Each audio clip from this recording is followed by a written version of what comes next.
নে হাও বাংলাদেশ, সে বাংলাদেশ।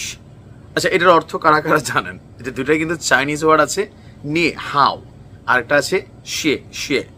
চাইনিজ ভাষা শেখা শুরু করা উচিত, কারণ ব্যবসা বাণিজ্য থেকে শুরু করে দিন শেষে বাংলাদেশে সামরিক স্থাপনা প্রতিষ্ঠার কথা ভাবছে চীন।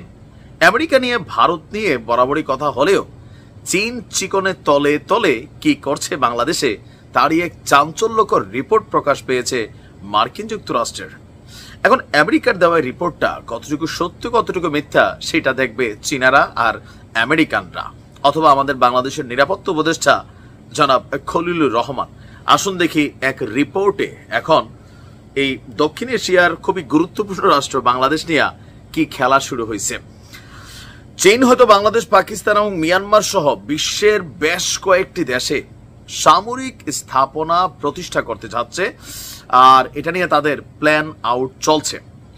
2025-এর ওয়ার্ল্ড ওয়াইড থ্রেট অ্যাসেসমেন্ট বা বার্ষিক হুমকি মূল্যায়ন শিরোনামে প্রকাশিত এক প্রতিবেদনে এমনটি দাবি করেছে যুক্তরাষ্ট্রের প্রতিরক্ষা গোয়েন্দা সংস্থা DIA।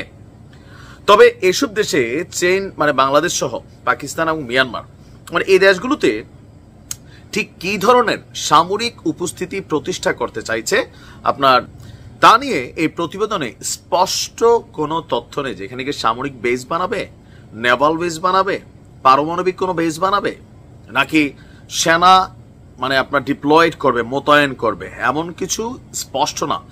এমনকি চীনের পক্ষ থেকে যুক্তরাষ্ট্রের এই প্রতিবেদন প্রকাশের পর আমি যখন নিউজটি করছি প্রতিক্রিয়া ওইভাবে আসে নাই। তবে বিশ্বের বিভিন্ন দেশে নানা ধরনের হুমকি নিয়ে প্রতি বছর একটা প্রতিবেদন প্রকাশ করে মার্কিন এই সংস্থা DIA। সম্প্রতি 2025 সালের 11 মে পর্যন্ত পাওয়া তথ্য নিয়ে প্রতিবেদন প্রকাশ করেছে এই সংস্থাটি।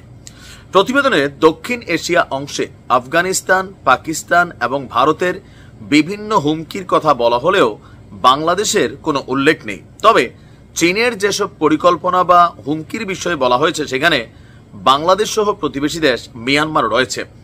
চীনের বিষয়ে সতর্ক করে প্রতিরক্ষা গোয়েন্দা সংস্থার এই প্রতিবেদনে বলা হয়েছে, পূর্ব এশিয়ায় প্রধান শক্তিধর দেশ হওয়ায় আপনার চীন এখানে কৌশলগত একটা লক্ষ্য বজায় রেখেছে। তাইওয়ানকে মূল ভূখণ্ডের সঙ্গে একীভূত করা, চীনের অর্থনীতির উন্নয়ন এবং এই দক্ষিণ এশিয়ার দেশগুলোর মধ্যে একটা প্রভুত্ববাদী মেন্টালিটির জন্য চীন নিরলস কাজ করে যাচ্ছে। এটা কিন্তু সত্য। চীনের টাকার অভাব নাই, চীনের পরিকল্পনার অভাব নাই, চীনের মুরিদের অভাবও নাই। কিন্তু আমাদের এই সাইটগুলোতে আপনি দেখেন যে আফগানিস্তানকে কিভাবে নীরবে নিবৃতে পাকিস্তানের সাথে নিয়ে জোড়া দিছে। আর বাংলাদেশ চীনের কাছে খুবই প্রায়োরিটি পাওয়া একটা দেশ। শেখ হাসিনা থাকতেও চীন বাংলাদেশকে মূল্যায়ন করত। ডক্টর ইউনূস আসার পরে এটা আরো বেশি মূল্যায়ন শুরু হয়েছে রাইট নাও, কারণ প্রায় 150 জন ধনকুবেরকে নিয়ে বাংলাদেশে আসতে যাচ্ছে চীনের একটা বড় সড় ব্যবসায়ী প্রতিনিধি দল, যারা বাংলাদেশে বিভিন্ন ইনভেস্টমেন্ট করবে, কলকারখানা। এখন আমেরিকার এই তথ্যটা নিয়ে আসলে ধরেন কনসার্ন করার মতন কতটুকু আছে, থাকতেও পারে।